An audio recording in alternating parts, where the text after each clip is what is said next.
Random.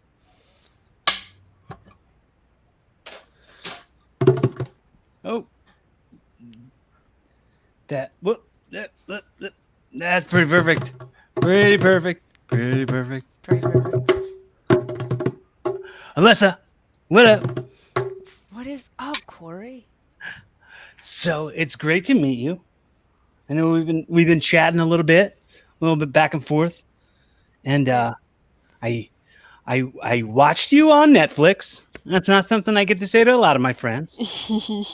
So so I was very fascinated with your journey, and then mixed with the journey with the fact that you're friends with my friend Dominique. So then like there's a crossing of little worlds there where I was Mhm. like, okay, well we have a platform in which we can speak and we can teach and we can learn and we can understand and we can gather information and we can evolve through to hopefully better versions of ourselves.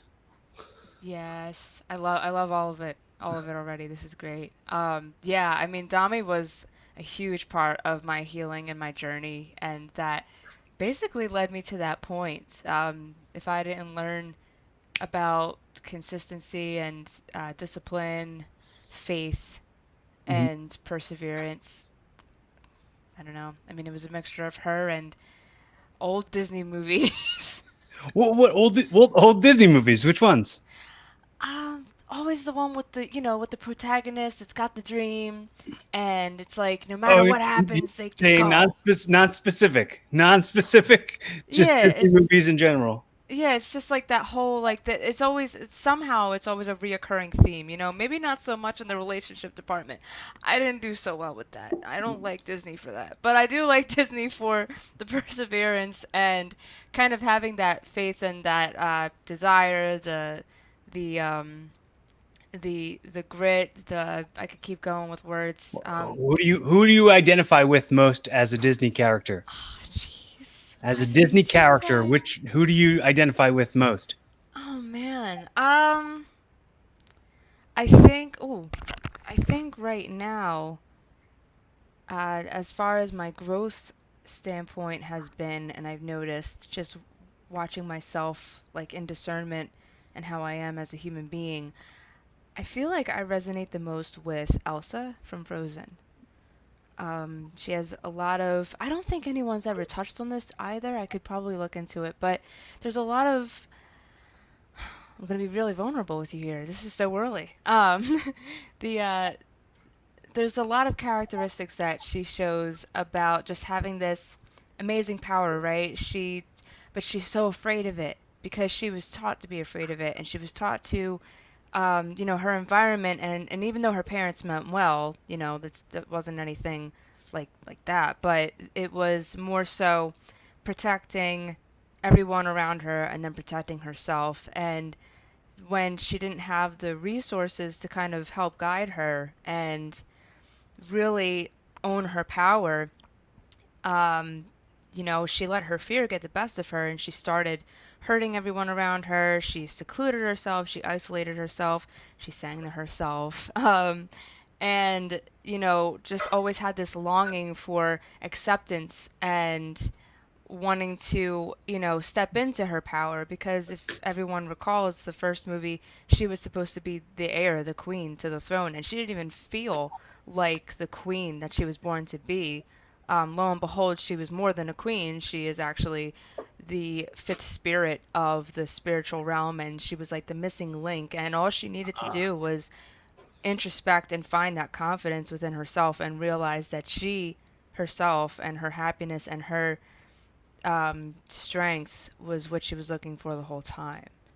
For her to really own her power and love, she needed love. So, um, as far as like from a realistic standpoint, yeah, Elsa for me. That was I was just gonna say very very simply. I was like Aladdin. That's me. Sorry. Aladdin. For me, it was Aladdin because he's a street rat, and that was me. Yeah, no, see, I loved. He was my favorite. Definitely. Like, Mhm. like, oh, I want a street rat. Like, he's so fun and like quirky, and he knows how to make a quick dollar. Like, there was always that part too. Like, I'm a little bit of a hustler, so as you can tell in the episode, I was all about my money. Right, right, right, right. Yeah. Well, so what was that like? I mean, I I know like we got to the part where it was like the Whitney stuff, and I was like, oh man, that would have been cool if you would have stuck around for the Whit. I don't want to spoil it for anybody who hasn't watched it, but like then the the Whitney song, I was like, oh man, that's like I love Whitney. I grew up on that type of pop music. Like it was always like Whitney Houston, uh, Culture Club, Celine Dion, Rod Stewart, all this stuff. Like whatever my mom listened to, whatever anybody's mom listens to, Yeah. that's what I'd be listening to. Oh, listen, that's okay. Yeah, Yeah. Celine Dion was like my jam. I was like 5 years old, blasting like Titanic and The One You Love. I was Mhm. obsessed. Um, that experience was, oh my gosh, like I'll forever be thankful for it, forever, forever, Mhm. because I can't say too much right now, but I just know that the show is definitely doing exactly what I needed it to do, because I remember during the interview process, I basically said that I think one of their questions was, "What would this show do for you if you got on here?" And I was like, "Listen, I've been trying for a very long time to get out there, and I don't care if I don't make it, like, or whatever. Like, I just need the opportunity to be seen and Mhm. heard. Mhm. And I know that there will be someone, something to come out of it." Well, what I constantly say is that the attitude is there is way more than one way up the mountain, and if this isn't the way up, the way up will find it. Yeah. Will find you. And I the the whole when we were talking and you were like, "Oh, I'm on this Netflix show," and I was like, "Oh, I'm gonna watch it," and then I started watching, and I was like, man, I'm gonna be embarrassed if she's like the first one eliminated. And I was like, I'm gonna be like, so tell me about, but Oh, I was just putting it in there. Sorry. okay. I mean, no one can see that but us. Oh, yeah, yeah, no, no, I knew that. Okay. But anyways, Yeah, but I was very proud of you. It was very much like Rock Band, or we talked about that, right? mm, It was very much like um, I remember playing Rock Band, and it was it Wanted Dead or Alive was one of the songs, and like you got mm. to follow the. I mean, I stunk. I'm not a good singer. Never claimed to be. Never. I don't really ever claim to be really anything, and I hope maybe you can apply that as well. Like I don't really go around saying like I'm funny or that I'm like or like I'm smart or I'm handsome or any of that stuff. I'm just like I'll hang out with you and you can find out those things on Right. your own, because if I tell you I'm funny and then like 10 minutes into the conversation you haven't laughed once or you haven't like smiled, you haven't thought anything I said was really that fun, then you'd be like, "Wow, this guy's a fucking unfunny liar." You don't want to give false expectations. It's Right, okay. yeah. Yeah, yeah, keep, no, that's okay. keep the expectations realistic. Yeah, yeah, yeah. No, that's perfect. I appreciate that your support too. It was great. I mean, yeah, I was mad. I was so mad. I was like, I just want to prove to the world that I can sing a Whitney song, but I'll do it one day. The It was just, the whole process felt like a dream out of a lifetime movie. Mhm. I had a lot of different trials and tribulations that are just, they're like 5 hours worth of a show. We don't have that kind of time. But I mean, you get right into it.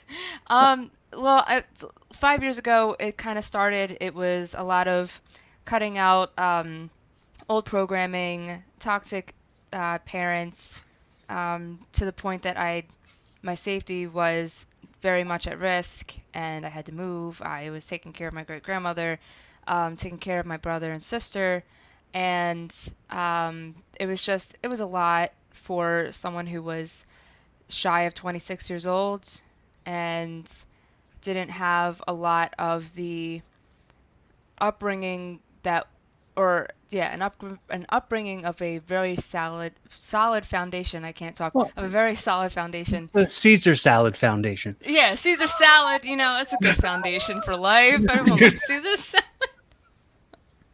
It's a staple. uh, It's a Cobb salad. yeah. No, but um I know I find myself in the habit of doing almost what you were doing in that was kind of like trying to rush through it and trying to brush mm, it over. Like your struggles are absolutely your struggles, and there's no way that you can invalidate them or take them away from you because they made you who you are. mm, But um, you in the talking about it, it's mm. it's it's totally it's totally fine to not have to rush through it because like it's your time, it's your voice, it's your platform. Like nobody's going, man, this lady needs to shut up already. Oh Like, jeez. like nobody's doing that. So it's like what was the situation? Did you have both parents growing up, or did you No, you no. had split I parents? guess. Well, I don't know. Maybe I could bullet point it. It was. I'm gonna write a book for sure. So, but let's just say both of my parents were, um, products of their environment because their parents before them were also not so great. So these two parents, my father was a cover band singer, and my mom was kind of like a groupie, like partier, and always going out or whatever. And he was himself also a partier, very handsome guy, used to look like John Stamos. That was his thing. And then she looked like Marissa Tomei, and put them two together, and it was like the perfect toxic relationship because they Mhm. both had their own issues with their parents and their own upbringing, and them two finding each other was like, and of course the chemistry was there because they were both very good-looking people, and you know, a lot of hot and cold, a lot of back and forth, who cheated on who busted someone's car, who was waiting for people in the alleyways to like beat up the person seeing. Tumultuous, Yeah, it fiery. was. Oh goodness, yeah, it was. I mean, it was just stories. I wasn't here for that yet, but Mhm. and then it was like so it's difficult because well it's not it is difficult to kind of talk about them because Yeah, I mean, they're both still very much alive, but I don't have a relationship with them because it's not good for my mental health.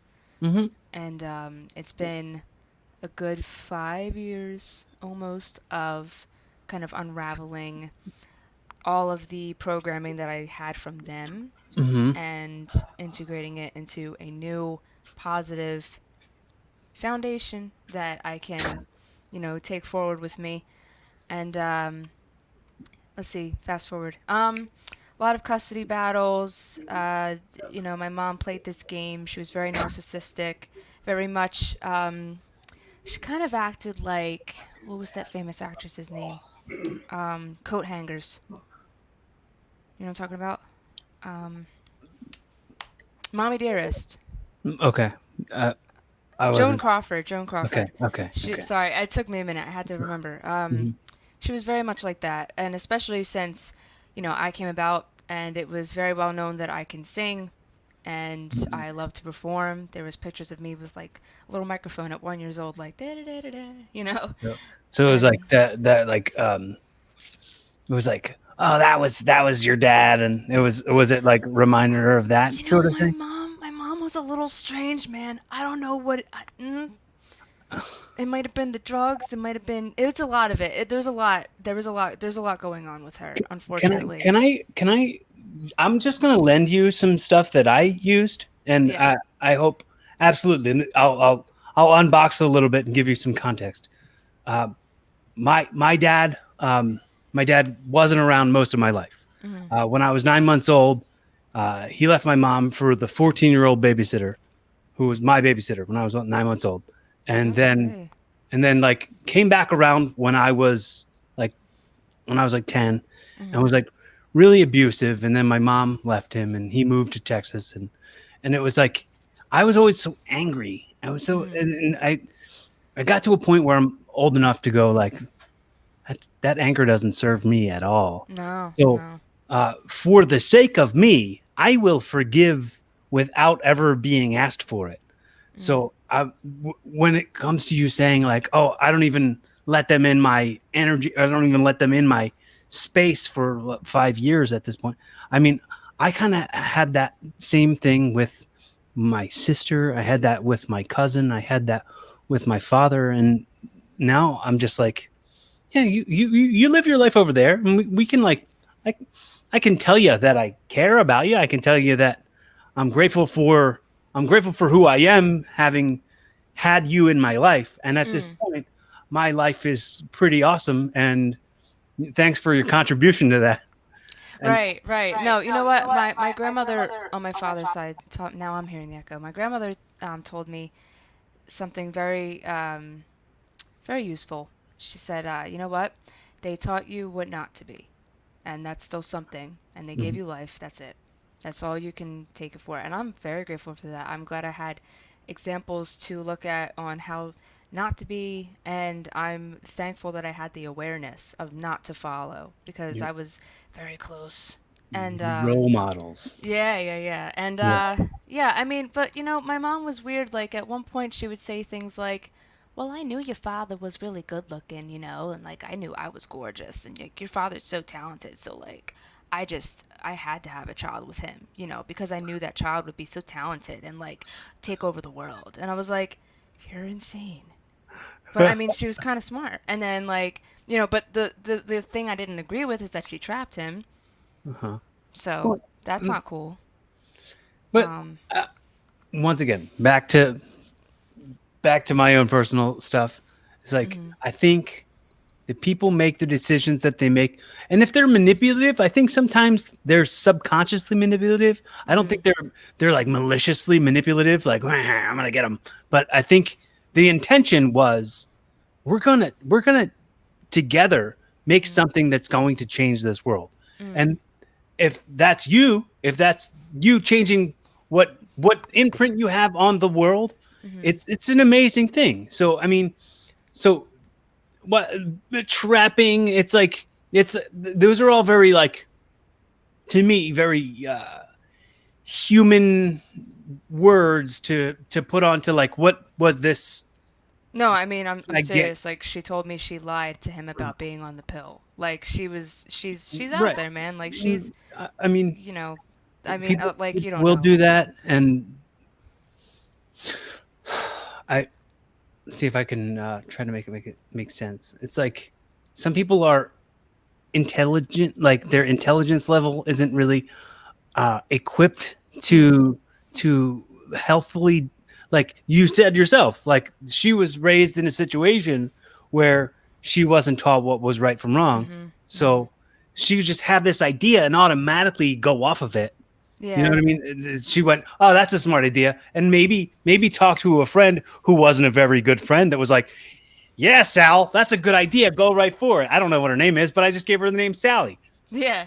Go ahead, Well, go listen, go. man, silly Sally was insane, all right? But she, it was interesting because in another form she would say things like, "I just want someone to love me unconditionally." And I understand now what she was getting at, but when a child develops and starts to have their own thoughts, their own feelings, their own personality, their own individuality, you have to honor that. You Mhm. can't, sit back and control. Like she used to dress me up like a doll. She used to like make me go in pageants, make me go do this, go do that. Everything that I had as a talent, which yes, I will forever be grateful for these experiences and for her putting me in these classes and whatnot.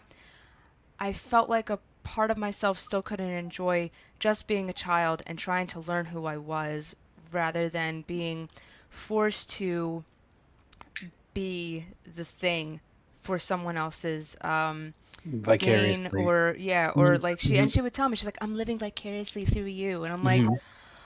"Ooh, I don't know what to do with that. And we Hmm. didn't. It was a lot. And then like my father, he wasn't around. He was very much a little bit of a womanizer, and he had his own demons, and didn't fight for custody. I didn't see him for 6 years. And then by high school, my mother let me see him again, and it was interesting because then there was a lot of like back and forth, and like her like in my ear a lot, and then him trying to just be respectful and like have a relationship with me, and it was all of this nonsense. But then after a while, when I had both of them in my life, separately, of course, but I just started noticing that, not everything would add up what my mother would tell me, and not everything would add up what my father would tell me. And then I was really left with a conundrum, or like a feeling of like, well, who do you trust? Well, And I then think like, I once again I'm going to say I identify with that 100%, mm-hmm, because you'll hear you'll hear the side of the story they've told themselves a million times, mm-hmm, or at least the story they've told to whoever is going to listen to make them look like they're not the bad guy. right, So the two sides of that can get really conflicting, and mm-hmm, uh, you're there going, I just want to love you unconditionally, and I can't piece together what this is and what that is, and I'm going to, at this point, for myself, just go, I forgive you, time to move on. right. Yeah, Right. and it was to the point where my boundaries were not being accounted for, Hmm. especially into my early 20s, and I mean now I haven't had to get a order against one of them. Just one has an order, and then the other one just understands that please don't, Hmm. because but both of them have crossed boundaries, and that was hard for me. And because of that dynamic, of course, it's proven that your family background is going to have an effect on your actual relationships, and that was where, especially in my early 20s and up until now, I Hmm. was always finding myself in these very hot, cold, crazy, toxic relationships. And for a while, the high and the whirlwind of it was where I thought I could get the ultimate love and satisfaction, because that's all I knew. Hmm. And it's been about, I think, 2 years now of doing the personal growth from that aspect. But the more and more I was doing my growth on that, I noticed all of the things in both of my parents. And I was like, oh, wow, okay. So, like, through my journey of healing, I've learned to kind of just accept both of them, that they are on their own journeys, that there could be a possibility that they don't heal or don't seek the real kind of help that they definitely need if they want to salvage anything in their lives, period. One of them is like living in their mom's basement right now.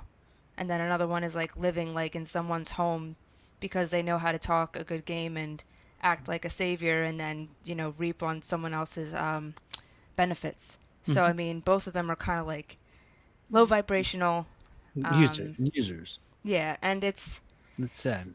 it is sad, thank you, because Hmm. I was really going to say that. Because a part of me is Hmm. like, wow. And then, like, when I look at myself and I'm even thinking about it, talking with you right now, I'm like, how did you get this far? How did you even do this? Like, Celebrate it as accomplishments. yes, Please, yes, no, please take the time to acknowledge how great it is that you're living your truth and living your dreams.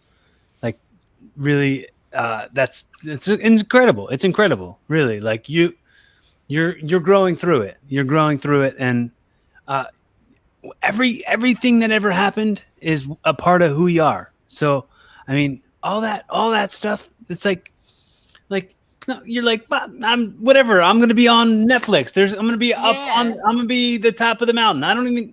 That stuff's not phasing me. I'm just going through what I got to go through.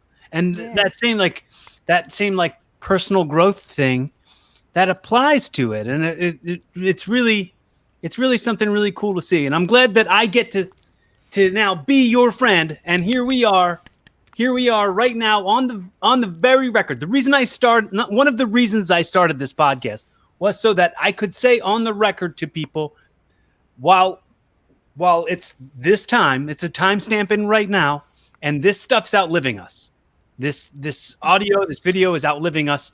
So I could say, uh, what an inspiration! I could say to you, I'm glad that we are meeting here at this point on our ways up. You get what I'm saying?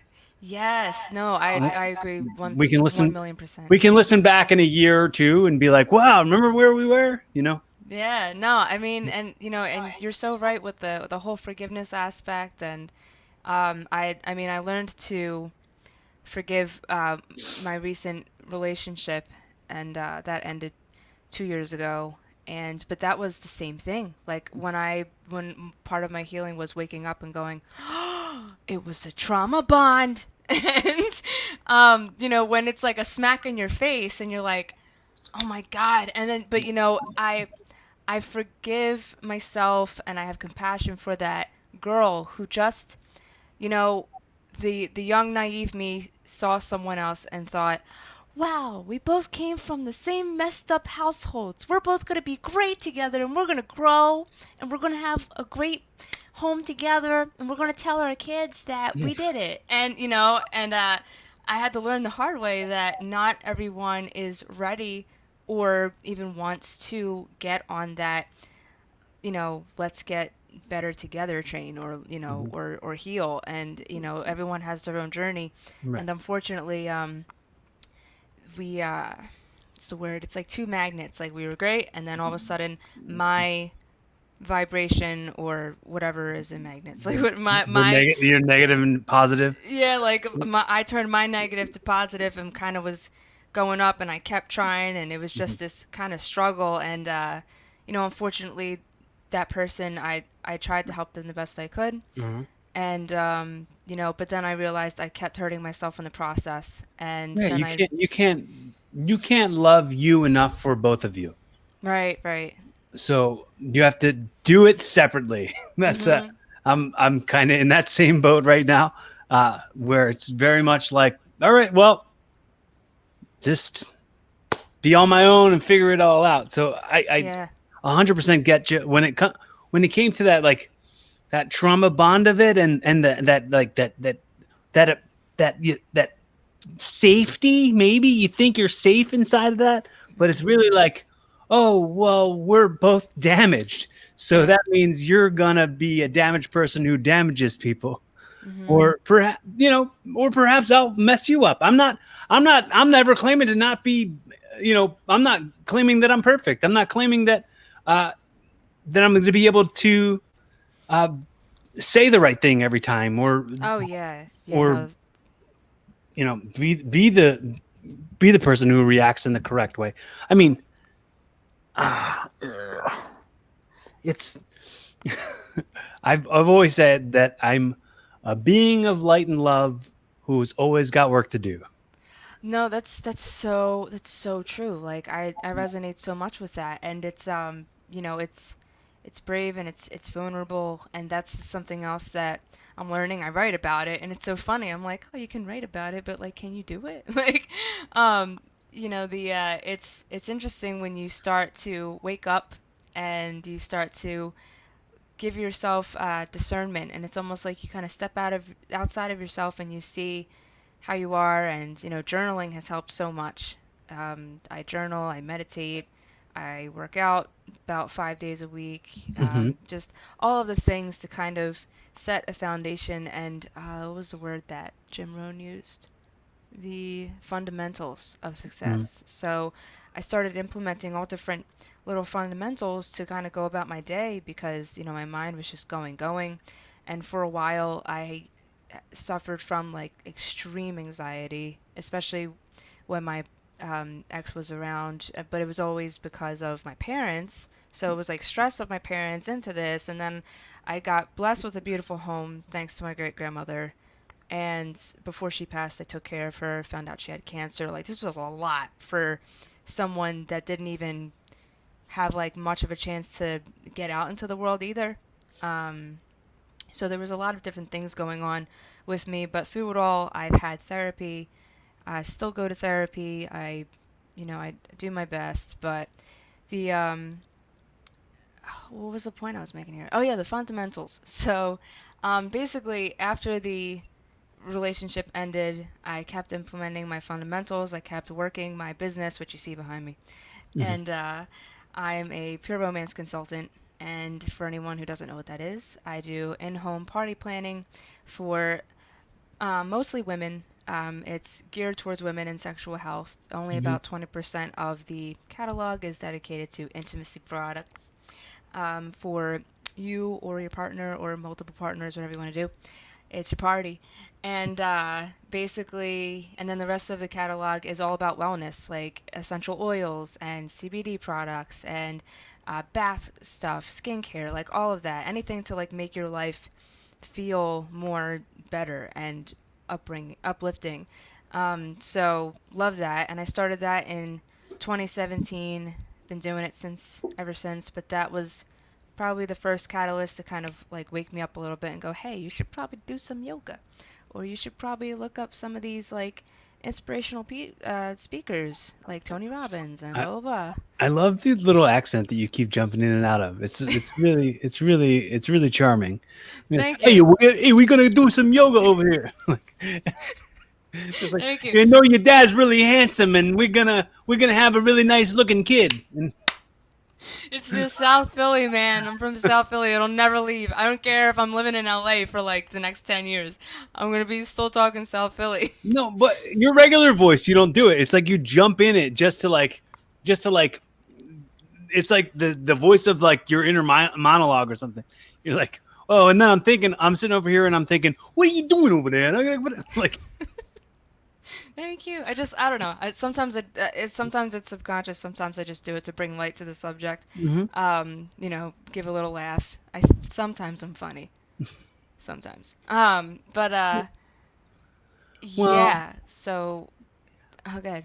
I won't identify as funny myself.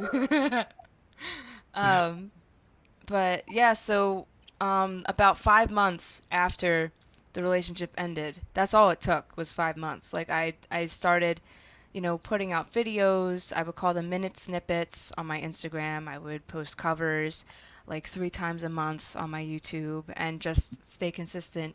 And there were times I was hard on myself. I'd be like, oh, that was a terrible take. I would do like, 50 takes of like one song just because like I'm a perfectionist. And then by August, I was working at my summer job. I was waitressing, and someone commented on my video, and they were like, hey, you should come audition for this show. And here's a number. Please reach out, and it's gonna be big. And I was like, yeah. Then I looked at my. Am I allowed to curse on here? Yeah, say whatever you want. I looked at my coworker and I was like, "You fucking see this shit? Are you seeing this right now?" And then they were like, "Are you gonna contact them?" And I was like, "I don't know. What's this like sex trafficking?" Like I was wondering. I was like, "I don't know. This is a good bait. I mean, if this is how I go, this is it." Like, um, Real bait and switch. yeah. So I thought about it, and then the next day, something in here, something was like, better call. So I reached out, and it was very real. And they asked me to come in South Philly at a location to audition, and I was like, "Are you serious right now? This is in my backyard." Like, all right. So I went and I auditioned. It was great. And that same the accent and the da da da da da and the acting all lively. I gave them all that because a part of me knew. I was like, I know what you're looking for. Here I am. Like, I have like many different sides, and so I just kind of let it out. I kind of gave myself a pep talk. I was like playing Eminem 8 Mile. I was like, you're gonna lose yourself. You're gonna go in this audition, and you're gonna kill it. And this is it. Like this is it. Like this is what you've been waiting for. So yeah. So I went, and it was But awesome. it was great too because you were like, yeah, if I get it, whatever. I mean, like like you said in the audition part, you were like, made it seem like this would be cool if I got it, but like I'm gonna get there anyway. I'm gonna be a known singer if Somehow, even if you don't put me on this show. Right, somehow, some way. Like, because you know what? I've had so many no's, and I think a lot of, especially I've learned, especially since the show has come out, Hmm. there are people out there that think that this just happens overnight. This does Hmm. not just happen overnight. Okay? Like some people maybe get a lucky start. Maybe you were born into a family with millions of dollars. That's awesome. But I mean, even then, like you still have to put in some kind of work. You still have to show some kind of value that you bring to the table. And for someone like me that kind of had a very like over your shoulder insane like critical mother who would like dissect everything you did to doing audition after audition, plays among plays for like 15 plus 20 years, and kind of seeing everything from so many different perspectives. It's like after a while I kind of just built more resistance. Like I think I auditioned for American Idol 4 times. I auditioned for The Voice 5 times. um, but every time I just kept building tougher skin because I knew Hmm. I at least was aware that I could sing. I was like, all right, I could sing. Hmm. I'm gonna do it. I've And played rock. I've played rock band. I know how it goes. yeah. Like it was just it was like it's just something inside me. It's my passion, and I think pardon me, one of the best things that I have ever said until this day, and I was 7 years old when I said this to my mother. She would say, well, what do you want to be when you grow up? And I looked at her, and, this was without her even probing me to, like, say this. It was Right. just came out, and I, Like like sans sans influence. yeah, like, I felt it in my soul, and I said, you know what, Mom? Everybody is born with a gift. God gives everybody a gift when you come here. And I know that I was born to sing, and that's my gift, and that should be my job. If you were given a gift, that's your job for the world.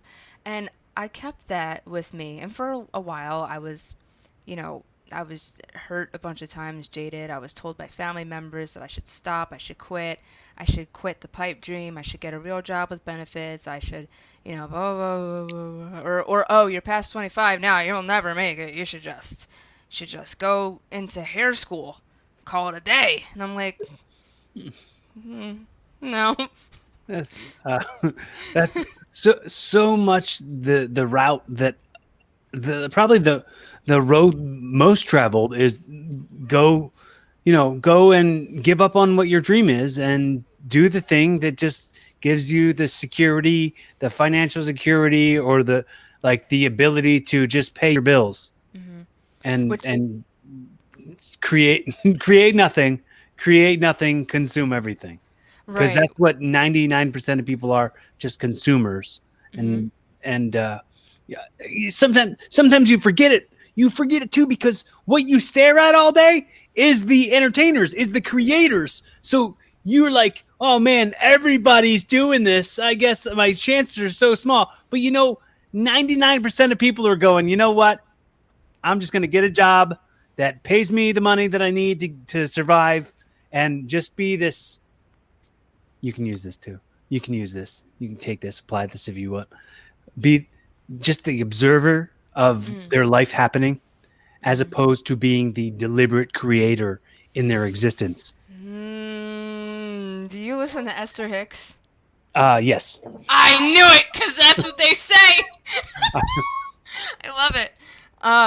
No, that's 1,000% on point, and no shade to anyone that is a hairdresser because I got some really good girls. They hook me up, but or anybody that decides to take this route of life, right? Like we're not diminishing that in any way, No, no, but not at all. for just for anyone that has that, and I'm sure you have it too. You're in the arts, like Mhm. that passion, that fire, that just won't go out. Like you can tell me until you're blue in the face to go do this job or whatever, but I'm still going to sing, even if you know whatever comes of it. I mean, but the consistency behind it is part of the success, and that's what a lot of people fail to understand. I lost friends since the show came out to saying things like, I've been doing this for like 15 years, and I just can't believe that, like, I don't know, I've been like busting my ass, and like here you are on Netflix, like international. I can't. And I'm like, I don't know. I'm like, it was so strange cuz like I took them out to brunch. So like here I am like being whatever, and you're dumping this on me. And then they're like, well, it's like part of my growth, like I want to like admit this to you, like I didn't watch the show purposely because like and I was like, mm. And like I kind of just sat, and I was like, you know, um thank you for being vulnerable and sharing that with me. I I'm sure do. that took a lot. And I said, but there's a lot of room at the table of success, and I'm, Yeah, there's it's not like it's like closed off to you. Like right. you just have to keep going. Like keep Someone being someone consistent. else's success isn't your failure. It's just you seeing that somebody you know can do it. Just that should inspire you. All Like right. I never live in a competition with anyone because Mm-mm. I always go like really you're different than me. Mm. Like there's absolutely like please start a podcast and talk about your life. You have a way different life than I do. You're not a pro wrestler who also does comedy, who's had brain surgery. You know what? I'm the only one who has that. So I'm gonna go make my show, and I hope you make your show, and I hope you do all the greatest things you want to do in your life. When I was younger, I remember saying the main things that I wanted to do was I wanted to be a pro wrestler and I wanted to be a comedian. Well, the first thing I wanted to be was a comedian. That was the first thing I ever said I wanted to be. Mm. And then I discovered pro wrestling and I was like, all right, I'm just going to do this. And I Yeah. started doing that and I was like, you know what? I could be a comedian too. So I was like, oh, I could do both of those things. But when I was a kid, I never said I wanted to have my own podcast because that didn't exist yet. So, like, maybe if you feel aimless, if you feel like purposeless, or you're still seeking something, maybe you can't give up on it because maybe it doesn't exist yet. Like Mm. podcasting didn't exist yet for me when I was a kid and things that I wanted. But I mean, the same as you, same as me is like we had that like in us as kids, and we were like, yes, this is what we're gonna do, and this is what we're gonna be. And I think a part of it, and I talked to tons of entertainers. I talked to so many, and most of them come from a very damaged place. Mm-hmm. And the validation that we seek, that huge look at me and acknowledge me and tell me I'm good, tell me I'm pretty, tell me I'm funny, Yeah. like that all comes from a place of like I didn't get enough of that. I didn't No. get enough of that as a kid. I needed it and I didn't get it. And uh, my self worth is wrapped up in if people cheer. And it's like it's such a damaged ego, and Yeah. it's constant struggles to figure out how to break that cycle. Oh boy, way to hit the nail on the head. Like, I've gone, I mean, I still go through that. I have like my up and downs now. I'm like, all right, what's ego, what's not, and Right. what are you doing? I've had this conversation with my aunt. I think she was one of the first people to kind of bring that exact thing out. They were like, you know, I feel so bad for you because your mom put it in your head that you'll never amount to anything unless you make it as a celebrity. Like that's literally like what it was. Like Mhm. anything else that if I didn't make it, I felt like it meant nothing. Even I'll be super vulnerable. A part of me, it was really really hard to go home after filming the Netflix show because I wanted so bad to win, and I wanted so bad to for every no, for every obstacle I've had, for every I just wanted I didn't want to only just make it. I wanted to win. And I Mhm. wanted to come out and be like, screw everybody. I did it. But, you know, in light of that, um it's kind of like the movie Soul. Did you see that yet? Mhm. It's like that, like I kind of lost sight of how much of a blessing it was to even be there. Yeah, I And mean, I like, think I think you, not you specifically, you generally. I think if you do anything with the intention of doing it at somebody or being able Mhm. to do it so that you could throw it in somebody's face, Mhm. it's not as much for you as it's Mhm. for some like false some false moment that won't ever come. Like maybe they'll be upset about it, maybe they won't care at all. You know, Right, right. I, and the thing I say all the time, and for sure, tell me if you ever thought this thought was like my father would say things to me when I was a kid that would, the second it came out of his mouth, would damage me for the rest of my life. And the second it came out of his mouth, he never thought about it again. Mhm. And and that kind of stuff, like he's still living his life, and that stuff completely foreign. Like I just had this conversation with my little brother, and he was Mhm. like, "Oh, the all the kinds of stuff that he did to us when we were kids." Well, not like he had four other kids. Like he had like set up franchises. Yeah. Oh, okay. Yeah. So talking to my little brother who like was raised more by him, Mhm. and that's what makes me go like, thank you for not being here. They needed you more than we did, and I learned more by you not being here. So Mm. like it's not like oh thank you, like oh good move dude, but it's very much like well yeah I'd rather you not be here because somebody else needed you more, but Mhm. I didn't realize that inside of that somebody else needing you more, that you'd be damaging some other kids. Yeah, no, that's tough. That was So I now, mean, my mom had my siblings with another guy who was basically my stepdad, and but then he didn't learn much either. He has another child with someone else. So now it's like a constant, like, you all just keep having kids, but you're not learning the lessons, and you keep popping them out and like not teaching valuable lessons, and you're just going to keep repeating it. So now my siblings and I are like, well, now we feel obligated to kind of like teach and like do the best that we can. But I remember, noticing that, my mom would play this, something she said that hasn't left. One of mm, those things like how your father, like she looked at my sister and I one day. I'll never forget. My sister was has always struggled with her weight, and my mom would say things like, "Well, thank God you're smart, 'cause you're not so pretty." And then she would look at me and say, "Oh, thank God you're talented and little and pretty, 'cause you're not so smart like your sister." So like she would like do these like weird games, and thankfully like my siblings and I were always so close.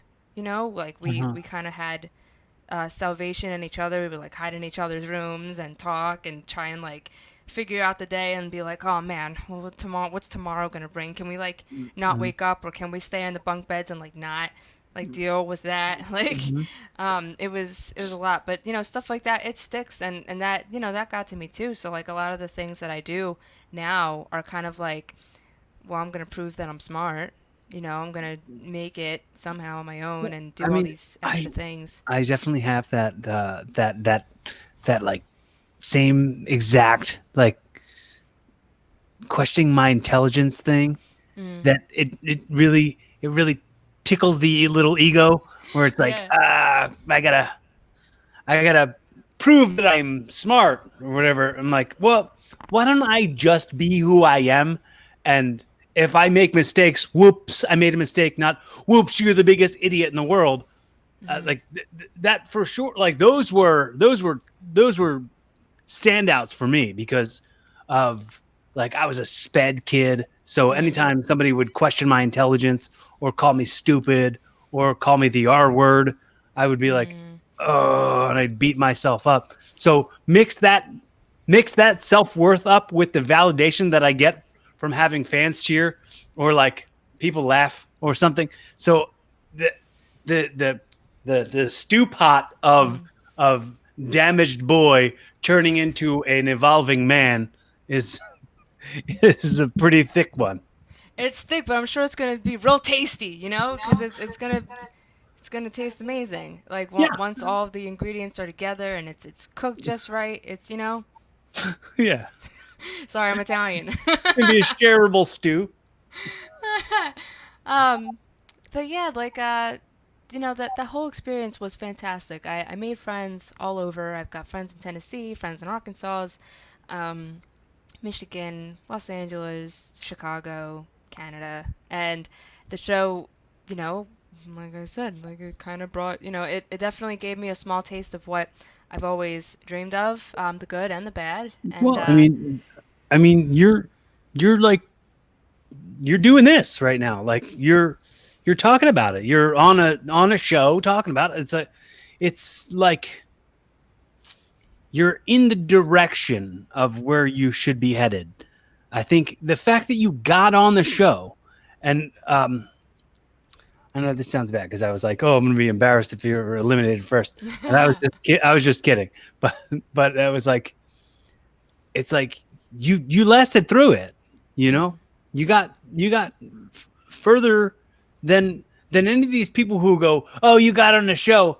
They would still be like that even if you got eliminated first. These are just right. these are just the toxic things that these Mm. people have within themselves. Mhm. And uh,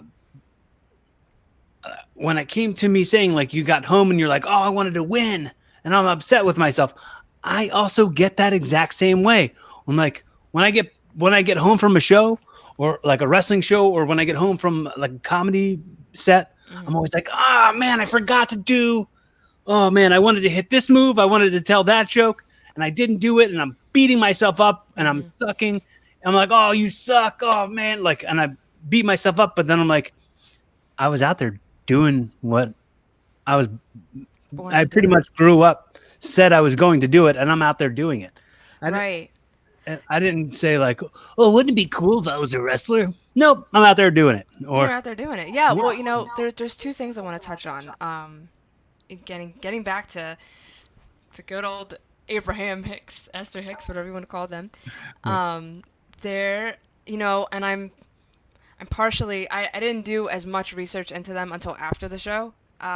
So had I known about them before, I probably would have been able to be a little bit more sound of mind. So, like I said, this show happened 5, 6 months, seven into a very toxic relationship ending, my life shattering, all of that, all the stuff, and dealing with anxiety and trying to obviously about manifesting. So I was manifesting the whole time and I was unaware that it was real. It was tangible. So this whole time I totally forgot to mention that I'm a Buddhist. So I officially got my Gohanzen, which is a little scroll, and it's supposed to represent yourself as a mirror. And Buddhism is not a religion for anybody who's curious. It's just a way of life. And practicing mindfulness, to a very, very short description. But, I chanted 2 times a day and I would just calm my mind because a lot of it was I have anxiety and her name is Dolores and she's a pain in my ass. And, but I've learned to That's deal with the that. name of your anxiety. Yeah, my Dami named her. Oh, that's Dami. awesome. And Dami's great. She said Dolores. You know why? Because in Spanish, Dolores means pain. And I was like, oh, you're a genius. So yeah, I give her that credit. So she, um, so on the show, as Esther Hicks puts it, the vortex, right? We're in the vortex. I was there. I was there. I was there. All right. You know when I was there. You saw it. I saw it. I was there. And I remember I was meditating like for like 20 minutes before we were about to shoot. Like I was so nerve wracked and just insane. And the whole time, it was like it was like a 10-hour day, and I just remember like every moment, and like I knew in my head because they didn't tell us until the day of the shooting that we were going to eliminate each other. We all Mhm, became friends, mhm. and then you tell us we gotta, yeah. So we were like, yeah, for the first 3 rounds, you have to eliminate each other. Oh, but the kicker is you have to eliminate those you think are the best because they're competition, but you lose out on more money, or you get rid of the ones that you think aren't that good and are losing you the money. And I'm like, Well, that's easy. Like I'm thinking to myself, like, well, I can make sure I'm on pitch with all of this shit. So like, they better not eliminate me because I'm trying to win your money or my money, really. It's like, Mhm. so like I was already like planning, and like I had a set idea in my head on who was gonna go first. I was like, all right, that one, that one, that one. But like I felt it. It wasn't like even like me like being Mhm. um Judgy. mean. Yeah, it was just it was like I felt what was going to happen, and I can't explain it any other way but saying I felt it, and because we're in the vortex, and I was in the vortex, and I was there, and then um someone that tried to vote me off, it kind of threw me off because I didn't think they were going to do that, and I was like, oh, you, and like but then so moving forward that last round before there was three of us, I already knew who I wanted to vote off, and it was not the girl. It was not the girl. I didn't. I nope. It was not the girl. It was one of the guys. And I remember looking at my little thing that I was voting on, and I felt it, and I clicked on the name, and the iPad crashed. It crashed. They don't show you that. They don't show you that. But it crashed.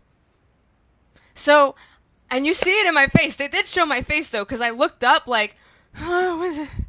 Like I had like a serious like shock on my face of like, what the fuck just happened, and I didn't know how to say, yo, like it's not work. So like they came up to me because they were like, oh, it's not working, and I was like, yeah. So they paused shooting, and in the moment, I got so nervous. They were like, well, who are you voting off?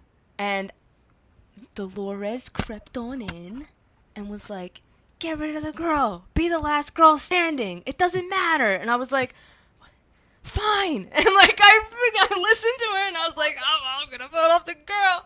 And, it was like, it was a moment of not sticking with your gut. So, like, Mhm. anyone out there, if you're going to do something, stick to your guns, please.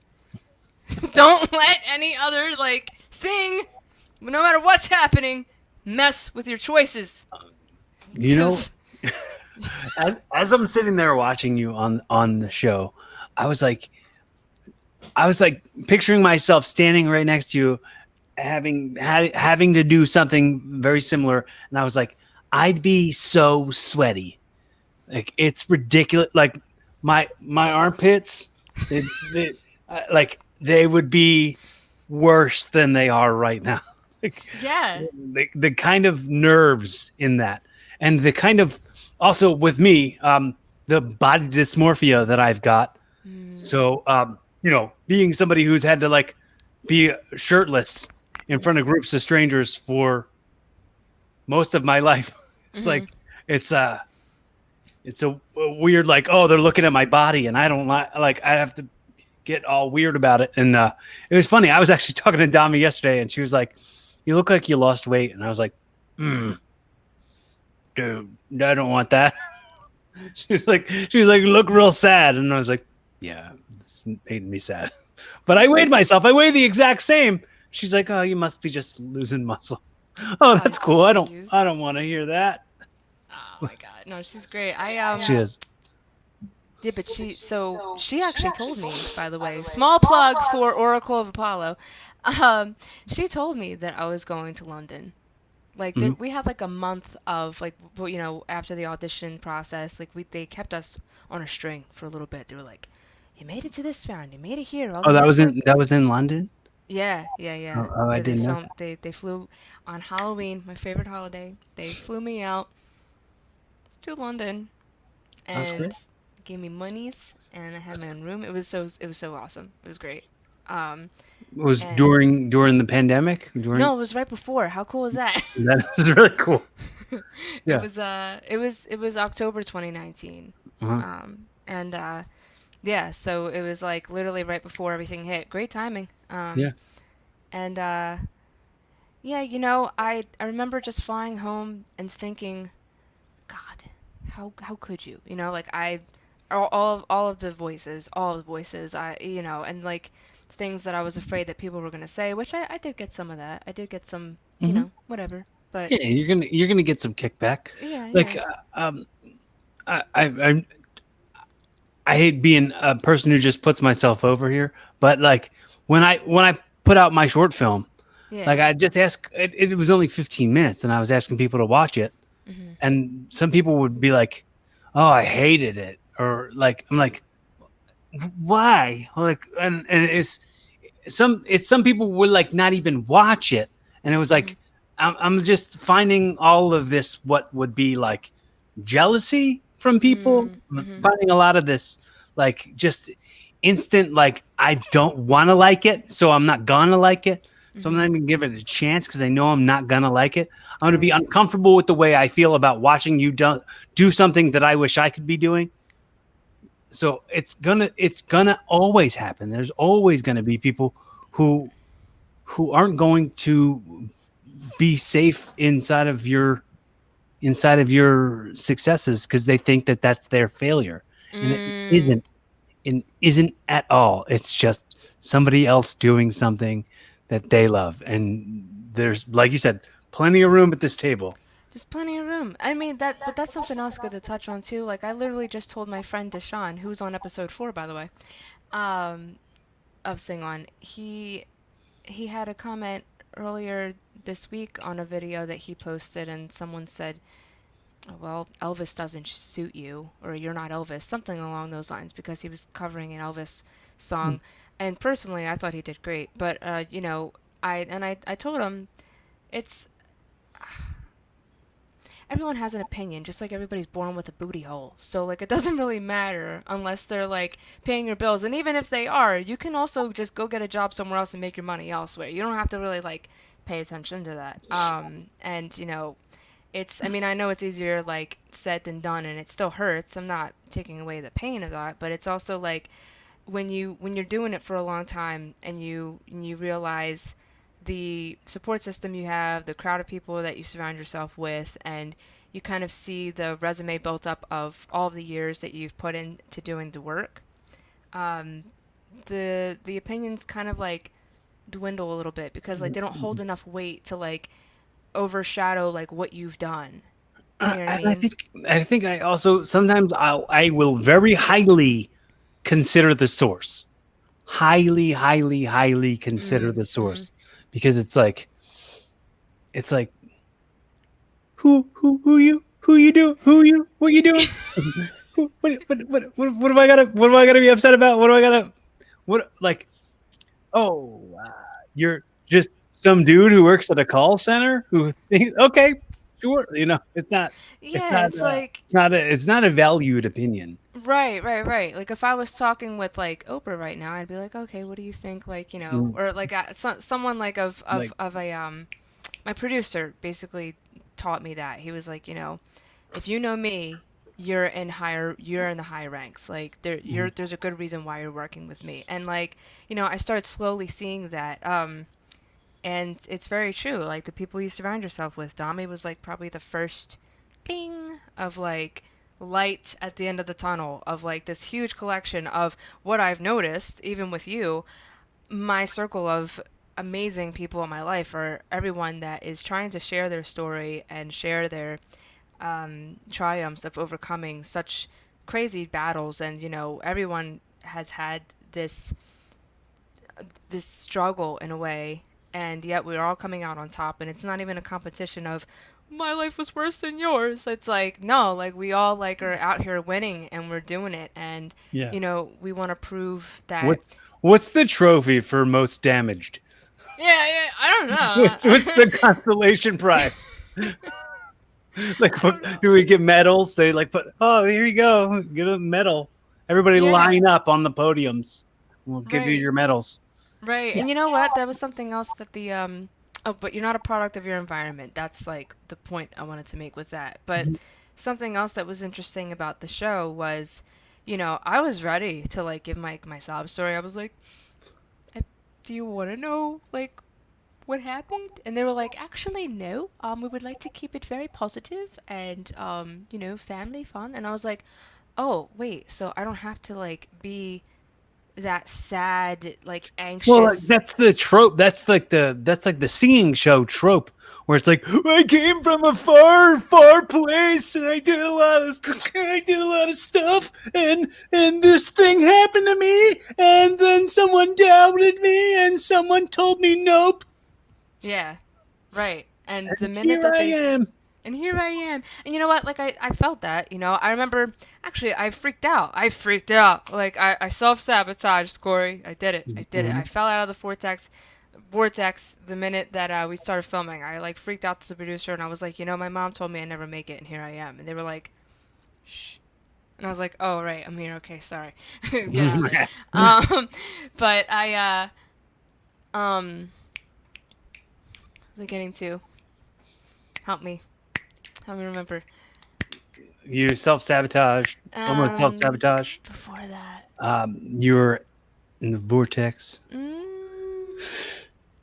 and you don't were know. trying to say that your mom told you you'd never make it. No. It's all right. It'll come. Oh, the fun. Thank you. The fun part about the show when they said, you know, positive and talk about some fun things. I did get to share the story about meeting Patti LaBelle, Uh huh. and that was like I was 12. I had no idea who I was really like talking to. Like I had no clue what I was. I was forced to go sneak upstairs and sing for the lady that was like had this huge blaring voice singing a cappella. Had Mm-hmm. I didn't even. I was like, you want me to sing for that? You want me to sing for that? Like she's incredible. But here I Mm-hmm. am singing Les Miserables at 12 years old to this amazing icon, and she yeah, like and she gave me her blessing then. And even then I didn't know what I had. So like this whole journey has been like waking up. And the show, when they said no, we're not going to take the victim story turn, we're going to just let it be this, they dressed me. That's not my outfit. They gave me that. Right. And it was so fun. Like it was kind of like before I got there, they asked me to send them pictures of what I had, and I kept sending them like a very similar style. You know, thick thigh highs, cute dress, Italian. Come on. And they were like, "Oh, okay, okay, okay," but they said the theme was movie night, so I had to go like formal. So like I did have a long formal dress, Mm-hmm. and then I brought it, and that was the only thing that they picked out of my wardrobe that they like approved of. And then they were like, well, you can go with the purple long formal dress, or you can go with this in our Netflix closet. And I was like, what? And they pulled it out, and it was one of those, like, things that, like, looked questionable on a hanger. I was like, I don't know. And then, like, we put it on, and then, like, I saw what they were trying to do, and then they got the black bow, and they're like, oh, it's very Lady Gaga. And I was like, I'm sold! Like, and then I said, can we, do you have any suggestions for us? And I was like, can we, like, take up the bottom, like, maybe, like, an inch? And they're like, oh, yes, darling, you've got legs for days. Anything to make you feel confident on stage. And I was like, really? And then, like, I put it on, and, that I had, like, my little gold bracelet and everything. And I remember one of the producers walked by and was like, dare I say, is it all right if I tell you, you're quite hot. You look like Wonder Woman. And I was like, and I was so excited. I think that was like the moment that I finally had like genuine confidence in my abilities. I Literally. I love to make people feel dumb when they compliment me, but like only in a humble way, because they'll be like, "Oh, stop telling me I'm funny and like handsome. Don't compare me to other funny and handsome men. I don't need it. Just stop." But like, really, I need it. Just keep on Really, giving. yeah. Just tell me. Just Like, just keep on piling it on. I'll take it. yeah. But I think honestly, like looking back, like I know I won. I won so many different That's things. awesome. Yeah, I did. You walked on there like a winner. You look like a winner, and you you walked away a winner, even though like the big money went to somebody else. The big cha-ching went to you. Yes. Yeah, well I did win a little G, they had to give me something. Like I was so blindsided. I was like, "Wait, we both won money. We're not going to go together?" Like I thought I was going to go head to head with him. Um but Seth is a sweetheart. Very nice guy. And so I was very happy. I was like, "Yeah, you." Like but yeah, and we were all so cool at the end. I remember like I was having like a pity party moment, and like everybody was like, "Shut the fuck up. We're in London. Get in the car. We're taking an Uber and gonna go look at Buckingham Palace." And I was like, okay. So like we all like went out like late at night before Yeah. our flights were all leaving and we had to say our goodbyes. So everybody was so like kind and, warming and just accepting and I realized that that opportunity showed me that the I didn't have to be that girl anymore. You know what I mean? Like I didn't have to bring the baggage of my family and Yeah. all of this. Like I didn't have to. I was like, yo, these people don't know you. Like you have an opportunity to like be something. You don't have to build your origin with these people. You can build a whole new origin with these people. I'm not saying Right. make stuff up, be like, oh, I had a Yeah. perfect family, everything was great, everything is fun. But for sure, you are the person you currently are, not the stuff you've been through. The stuff Right. you've been through is just stuff that helped you evolve to who you absolutely are right now, and not and that's the stuff that doesn't come with you everywhere you go. Right. Like Right. it sculpts your past, I guess. I get it Mm. sculpts like the lessons that you learn from it are all super important. I mean, Mm. the stuff you take away from it, like you said, like your grandmother said to you, the thing about they taught you what not to be like. Mm. Mm. So all those lessons that you learned inside of the pity parade or Yeah. the sad everything I've been through. But you know what, that's more of an obstacle. If you Mm. still carry that weight is more of an obstacle than not having that weight. You can get to where you're going. Yeah, seriously. And I mean, there was like another thought that kind of popped in my head that I was afraid, for a second. Like I was so excited because I was like, oh wow, like you saw, like I was this vibrant, very confident, like here we go. Like I mean, I did like weddings too. Like before all this, I sang for EBE Talent. I was with them for close to 2 years, and I did a lot of cover band scene stuff. So I've been at weddings, huge corporate events. So I've done all that. So I mean, I already had a stage presence, but I was like, oh, the whole world's gonna see you now. You better buckle up, motherfucker. Like, no, like I was so excited. Like there was like a whole other side of me that was so excited to Strap show in, everyone. dickhead. Let's go. Yeah, yeah, like get in the car. We're gonna like show everyone our talents. Like Right, it right, was right. it was great, but and then when I was coming home, I had a year. So we filmed it like over a year ago, and they said it's not coming out for another year. And then so I had a whole year to kind of process. Like I had to get past my insecurities of how I acted. I had to get past the feeling of like this like I didn't win. Now I need to find another way to get out of debt. Like it was just all of this like, and then I thought, "Oh wow, everyone's going to see me. Like everyone's going to see me as a performer." And it's like, and then Well, like some people are like, they'll also hear you. "Yeah, yeah." Yeah, No, also the hearing you part might be more important. yeah, yeah. I mean, I'm glad I I'm satisfied with how I Yeah. was. Maybe not at the last song. I lost breath. I was nervous. I was, I Don't have felt. to. You don't have to make excuses. Yeah, yeah. It's It was fine. just, It's you did what you did. Like really, it was a great job. So thank I you. mean, I would say I probably know in my life all the people that I know. I don't know if any of them would be able to do what you did. So celebrate that, and Thank you. live inside of that joy. That celebrate that and accept that compliment. That's so good. Thank you. No, no, seriously, thank you. Yeah, like and yeah, it was being brave. It was being vulnerable. That was Mhm. like something that I had to even think, like I had to think about it because there was a moment, and I don't know if you feel like watching it, but I know the part where it was well goodbye. Like I felt it. Like I felt it was. I didn't hold a note long enough because I felt something in me just stop singing, and I was like, what the hell? Why did you do that? Like it was like stage fright, and I was like, what? Well, like You? okay, I have to say I still get it every time I go on stage. Anytime I ever go on stage to do comedy, I still get nerves, even though I've been wrestling. I've Mm, been wrestling for 19 years in front of mm, people mm. in like big crowds, and it's like, well, I'm gonna do a comedy in front of 12 people, and I'm like, Mhm. so. for you to go, okay, oh, I have a stage presence. I've done tons of weddings, but you're like, yeah, but this is a worldwide audience Yeah, I was like, and a very popular streaming service.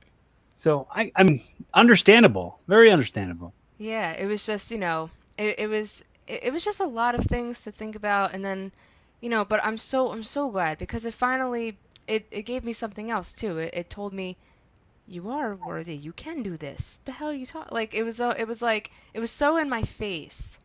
And then like I started learning more about Esther Hicks and like all of the different ways about how manifestation works and, you know, like now when I catch myself like feeling, I don't know, anxious or feeling doubt, I'm like, no, no, no, no, no, no, no. We're not doing this. We're not doing this. And I'm going to present all the reasons why that you're worthy of this thing coming to you, and get rid of all the other like stuff that's just it's just doubt. It's just and I mean it's normal. It's normal to question yourself. It's normal to, you know, like realize like something bigger than you. Like it's daunting, but then like another part of you is like, but why not you? Why not? Why you can do this? And it's like, oh shit, you can do this. Like anyone, well, like when you start to get serious with yourself. Like I just went to my first ENT like 2 weeks ago. Mhm. That was interesting. They had like a whole camera like go up my nose and like go down to my throat. Yeah, like Right, right, right. and they're like, oh, this is your first time. I was like, yeah, I got some things coming up that require that I need to be more serious. Like this is Be on top of your game. yeah. I was like, this is my tool. Hmm. This is everything. And they were Hmm. like, well, congratulations. Like you're here, you're doing it, and Hmm. yeah, you got to be professional about it. And I was like, oh, yeah, Did here I you am. did you see the did you see the new Brian Regan special on Netflix? Mm-mm. Oh man, it's so funny. It's a stand-up comedian. Do you know who Brian Okay. Regan is? If I see his face, I'll know. I'm terrible. Like if I see a Uh, face, I'm like, if, oh if yeah, I can give you a suggestion, yeah. watch Brian Regan's special on Netflix. It's called On the Rocks. On the rocks. It's like in the top 10 of things on Netflix right Oh, now. I'm down. On the rocks. It's it's so funny. But he does talk about the ear, nose, and throat doctor. He's like, he talks about how I don't want to butcher it, but it's something about how like there's specific doctors for specific body parts for people, but Mm-hmm. for animals, a veterinarian's supposed to be able to do it all. He's like, where's the where's the giraffe throat and throat doctor? I love that. Yeah.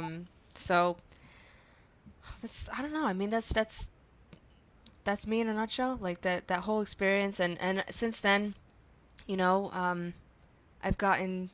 Oh my gosh, it's been so cool. Honestly, like I've had like kids ask me for advice, and I have parents that are in the area that actually want that their kids want to meet me, and like oh that was something cool that I got to have a breakthrough last week.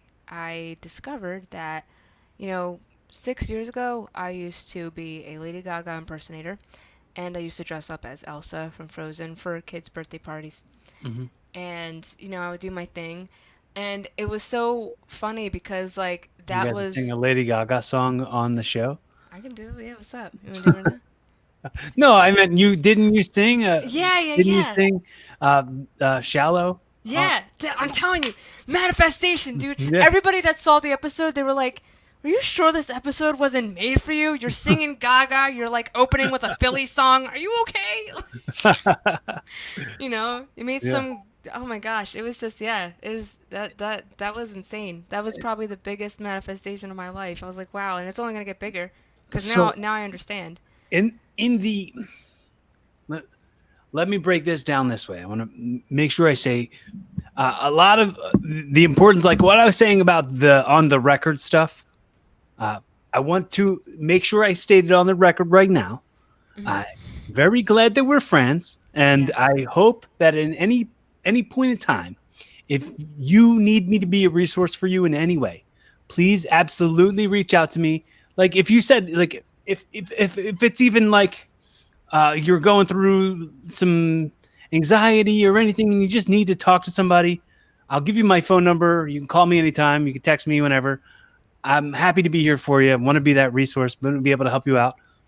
Also, I want that if this is anybody's first time listening to the show, let you know that I'm a real person. I'm not a not a hard person to get a hold of. If you're also going through something, please don't hesitate to reach out. We'll definitely reach back out to you. Corey Castle on all the platforms, CORYKASTLE, and let us know. Let us know you're enjoying what we're doing.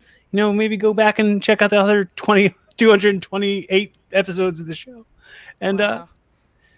I want to also give you the opportunity.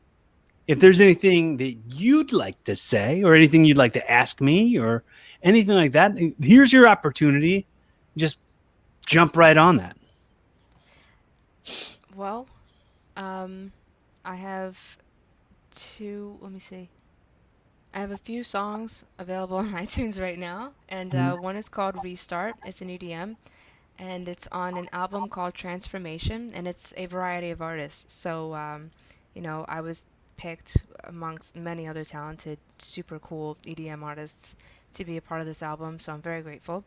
And it was one of the first songs that I wrote, and what I love about the song is that you can think of it as restarting for a relationship to rekindle, or you can think of it as restart for your life and having a different perspective. So whatever way you want to look at it, but I love it. There's I another song. mean, I'll put all the links, Oh, all cool. that stuff. I'll put that all in the description if you want. I was just more meaning like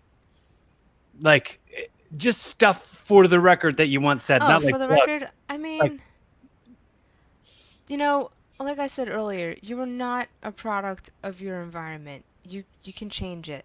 I watch so many different speakers that say you're like a seed. We're all seeds. And so if you don't have a good soil, the seed's not gonna grow. It's not unless you want to be a weed. And like weeds are okay, but like it's like if you want to blossom and be this beautiful thing, you have to make sure that your environment around you is safe and secure and you can be nourished. And it's a hard long road, but the road to nourishing yourself and parenting yourself and giving yourself that love that you didn't receive as much as a child, or the imbalance of it, even if you did have both parents in your life and maybe they were working too much, or maybe, they had to work and they couldn't be there for you as much, or whatever the case may be, um, you know, there is a way out. There is a different way about going through life, and you don't have to put yourself in this box of 9 to 5 and keep living that autopilot life, that kind of feels like Groundhog's Day. And you can definitely make a heaven on earth. It's very possible. It's very. I live by what my producer has been telling me. His name is Arthur Amici, and he was diagnosed with pancreatic cancer 7 years ago, and he is still here, and he has not gone through any of the chemo or any of that. He's gone completely holistic. He has, a nutritionist and whatnot, like someone that really buckled down with him. And, he was at his top. Like, I met him 15 years ago, where he was the star of his show, and I happened to be in the audience, and I followed him around like a little crazy kid. Like, you should let me be in your show. And he was like, who the hell is this kid? I was like 16 years old, chunky. Hey, did you know? did you watch the movie Rockstar with Mark Wahlberg? No. No. Oh my Another god. one I gotta write down. Rockstar. It's on HBO Max right now. I don't have that. Can I have the Ah. password? Anybody got an HBO Max password? um, But it's it's like he was like the biggest fan of this band, mm-hmm. and he went and saw them live, and he was like in the front row, and he was singing louder and better than the singer, and then they like asked him to be in the band. it's Nice. it's a ridiculous movie. It's a very ridiculous movie, but it, Classic. it's inspiring. It sounds like something I would do, though. And Jennifer Aniston's in the movie, and oh, man, it's so silly. It's like I remember being like, this is like good bad, but then it's like I went and watched it again. I was like, all right, this is all right. This is all Yeah. right. Um, but yeah, but the point behind my producer was, he refers to a man named Bruce Lipton.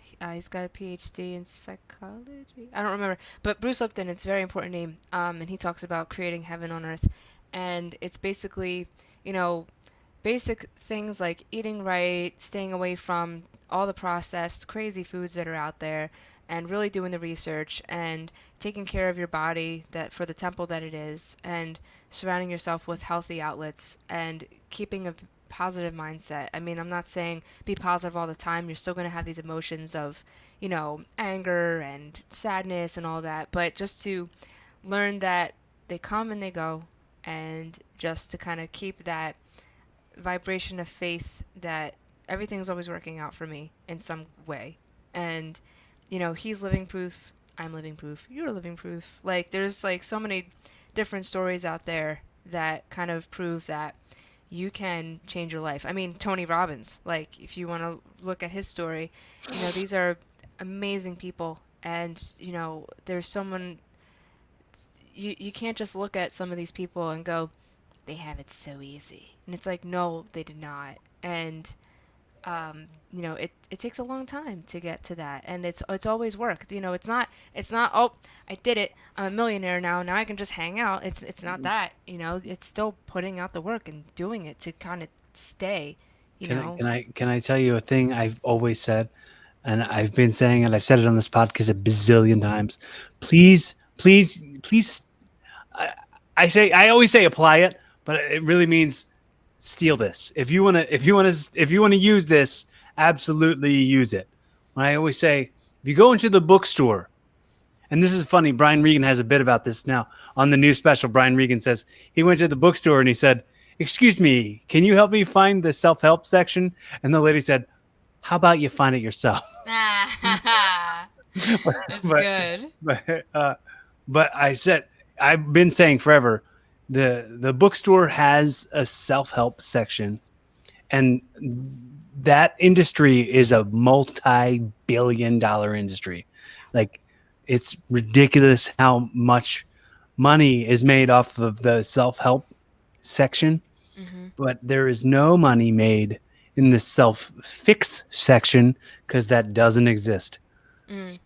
So there isn't a magic wand. There Nope. is self help because you have to continue to do the work.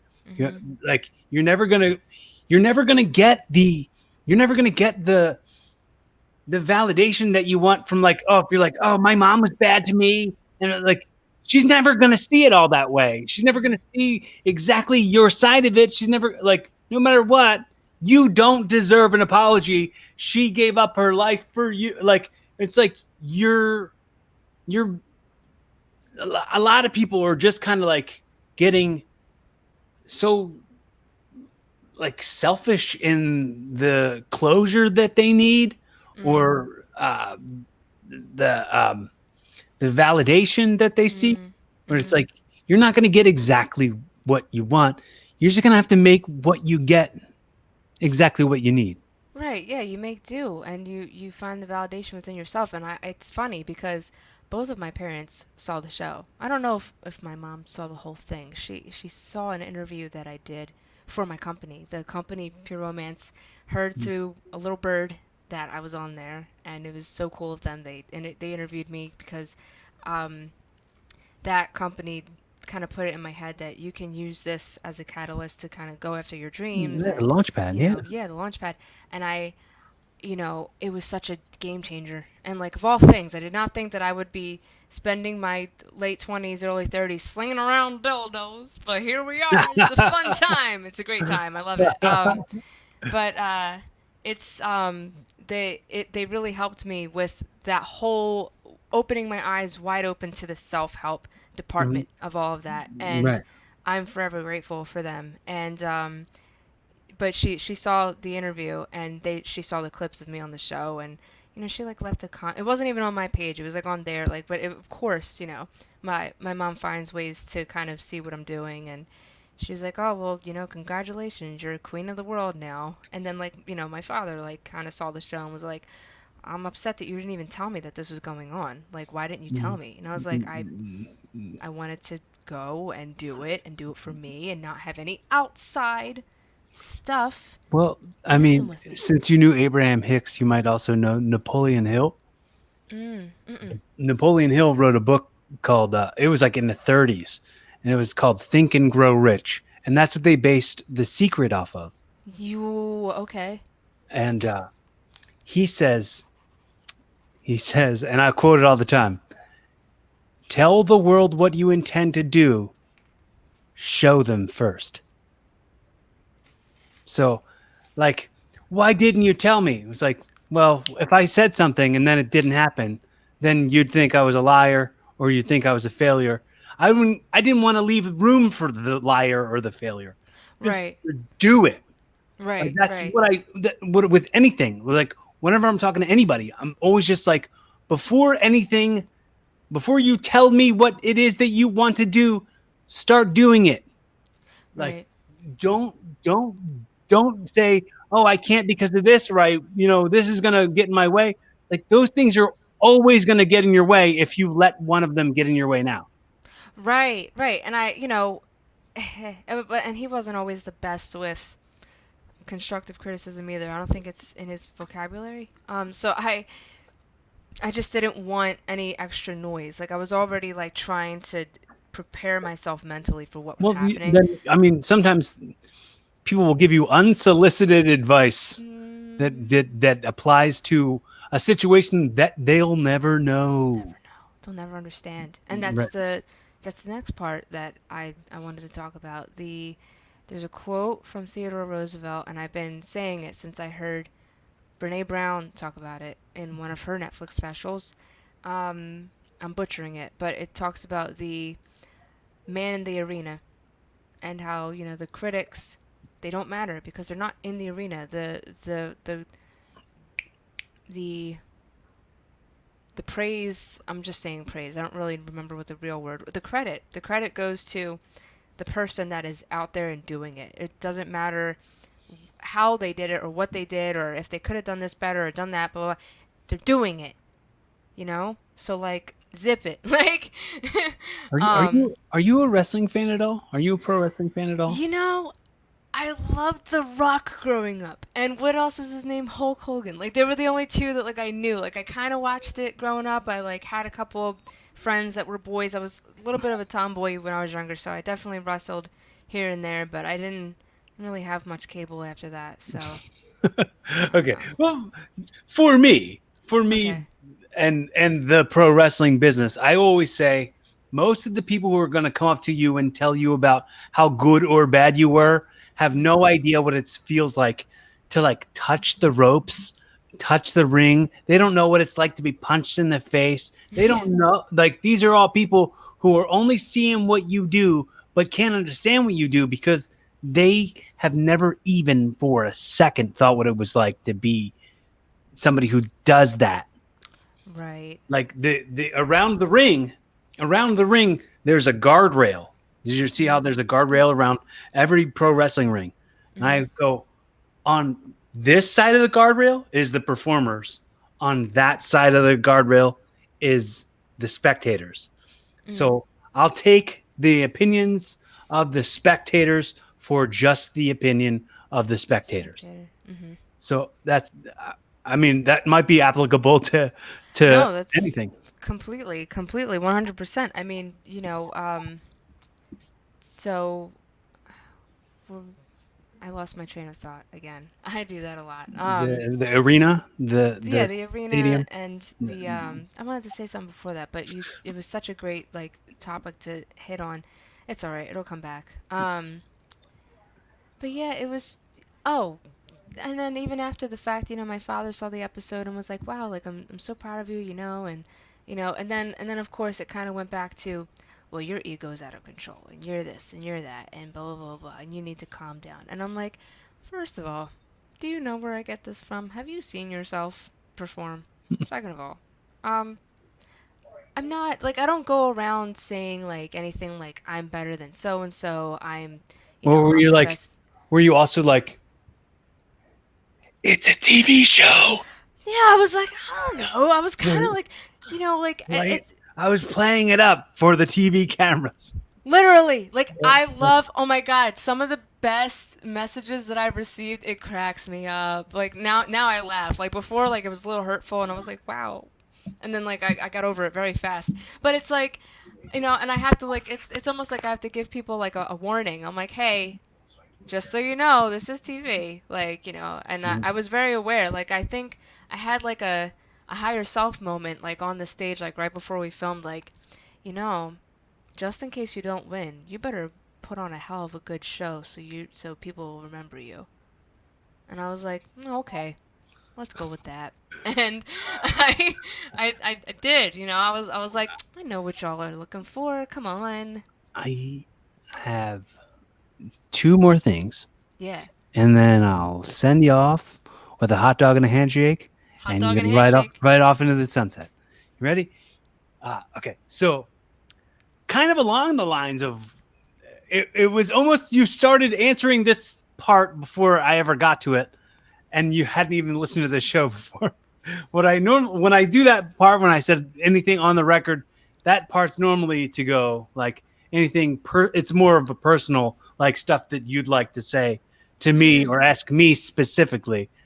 And then I say this other part is called audio time travel.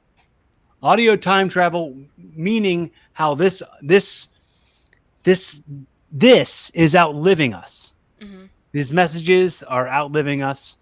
and you know right now let's just pretend that it's 20 years in the future. It's 2041, and you are speaking directly to someone in 2041 who cares about you, but you're speaking to them from 2021, from the 2021 version of them, of you, talking about what messages can help them evolve in 2041.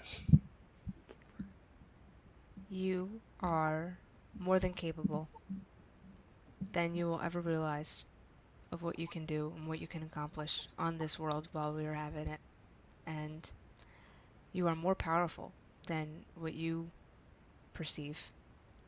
And the moment that you silence your mind and you start to listen to your soul and what you want to do, everything else will fall into place. Just have to sit down and listen to yourself. Yourself. Because everything has divine timing. And there's no such thing as coincidence. And everyone is born here with a purpose. If you haven't found it yet, it's okay. That you still have time. And every day is worth living. And every day is a blessing to be here. And what you do with that time while it's being spent here is completely up to you. Whether it's making your life more peaceful and satisfying for your own happiness, and then if you have time later, you can give it back. Well, you will want to give it back actually, because you'll be so full of love and happiness and joy, it's going to become contagious. And that's where it really gets exciting, because then you're just going to want to share it with everyone in the world. And that is the point of living, and it's with whatever talent you have to cultivate it, integrate it into something that can be shareable and eaten up by everyone and help change their lives. Have you ever thought of starting your own podcast? I have not. Well, I've always wanted to do TED Talks though. I've always known that a I would be a motivational speaker at some point. I just knew that if I make it in the music platform and I have enough people hearing me and hearing my voice, that then they will listen.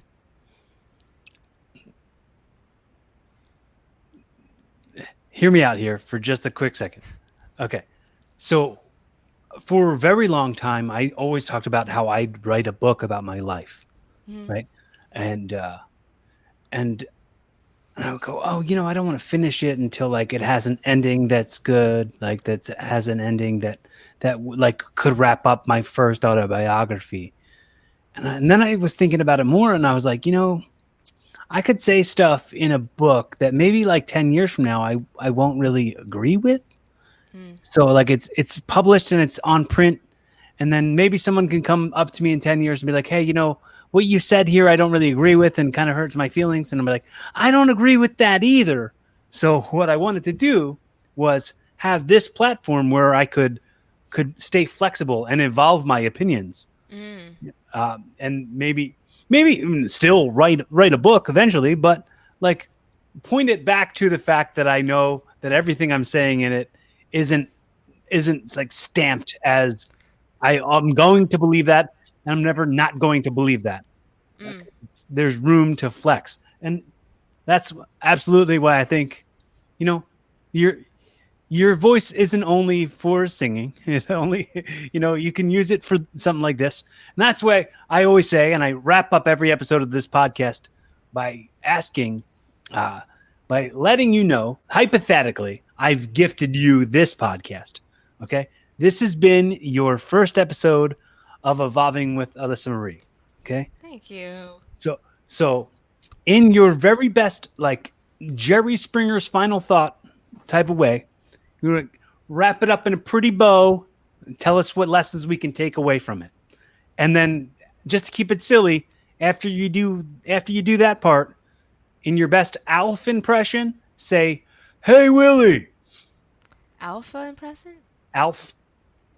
It was it was like a sitcom from the 90s with an Oh, alien. jeez. Oh, wow. Nope, I wasn't present for that. But I'll think of some. Don't worry. It might have been the 80s. I don't know.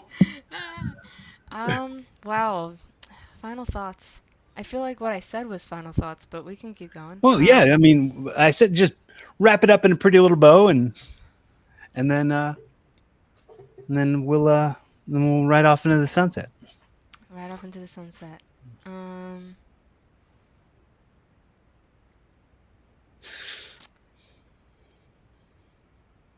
I believe we all were here for a reason, and there's no accidents. And if you're watching right now, thank you. And if you have a story, share it. Don't be afraid to be vulnerable. It's brave to be vulnerable. And for anyone who isn't being vulnerable or isn't being their authentic self, they're the ones that are full of the most fear and aren't even accepting of themselves. And if you find yourself with someone like that, ask yourself, do you want to be with someone like that? And, live life being your truest self for you first. Um, and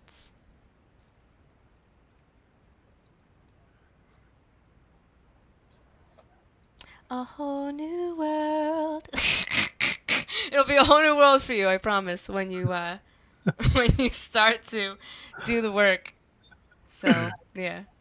If only they'd look closer, would they see a poor boy? No, siree.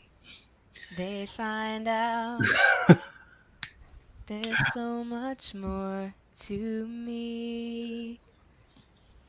Hey, Willie. That's perfect. There we go.